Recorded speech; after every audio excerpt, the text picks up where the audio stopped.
Hello friends, we're here today in Goodland Township, Michigan, looking out over the rolling farm fields and countryside with a little river valley floodplain just the other side of this hill here. Look at this really nice old barn sitting here. Anyway, here in Goodland Township, the winter solstice is today, and the winter solstices were an important part of the year for the Native Americans who used to reside in this area. And in that time, many of them lived in northern Lapeer County area. And these fertile floodplains along the creeks and streams were prime hunting areas and gathering areas for large groups of these early Native American settlers. I'm at the intersection of M53 and Clear Lake Road right now in Goodland Township.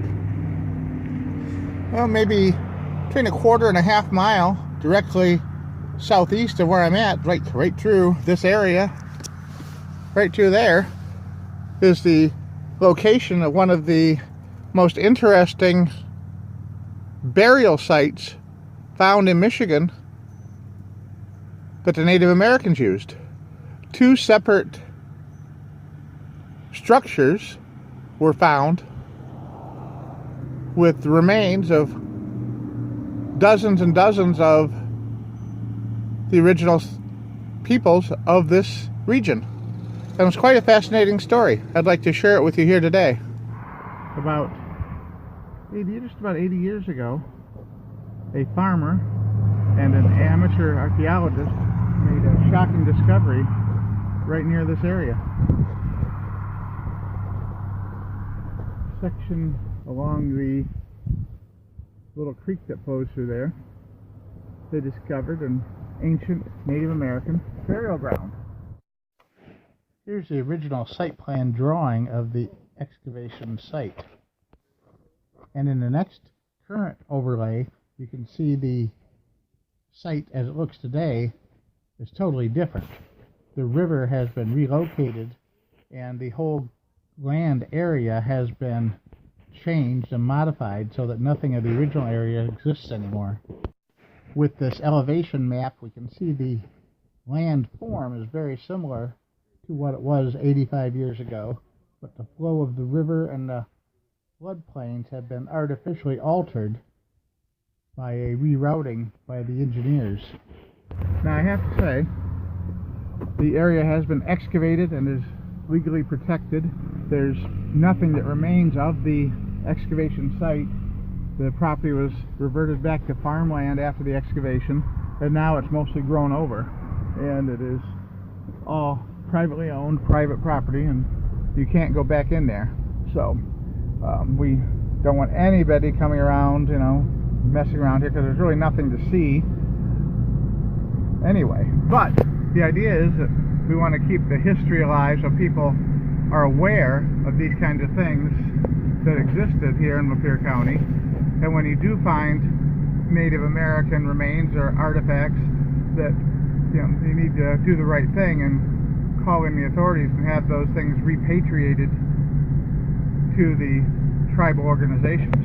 That's very important, because the sad story of these body parts and skeletons and artifacts went a different way back then.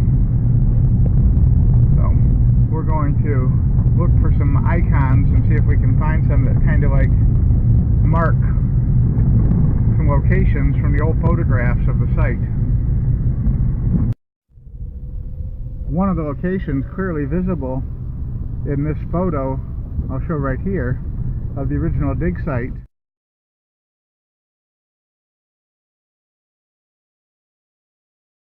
that had a couple of silos next to it, and we see there's no silos or actual barn here anymore other than this little garage barn, but you can guess that this is the kind of house that would have had a silo back in the day. And right up here on the highest point in the area is this barn-shaped house. So I'm pretty certain that this is the house that we can see here in this picture, but that would have indicated that further down the hill on another little ridgy area, not quite as high up, there would have been a huge two-story hay-type barn, which very well could have been associated with this farmhouse right here. Looks like it would have been old enough to have had something like that associated with it. Because we are coming down the slope of the hill here, right where that would match up at too. So, out of respect for the people whose graves were disturbed, we're not going to include any of the images here in this video. If you're interested in reading the entire report, the link will be in the description at the YouTube page. Mr. Baggerly, who reported the site, also profited by getting many artifacts from the local area and through this expedition, but Dr. Greenman, who wrote the final dig report, was a very respected archaeologist at the time, University of Michigan. Even so, the remains were still spread out over a wide area of academic institutions and private collections, and have been slowly recovered and repatriated to the tribes for proper burial.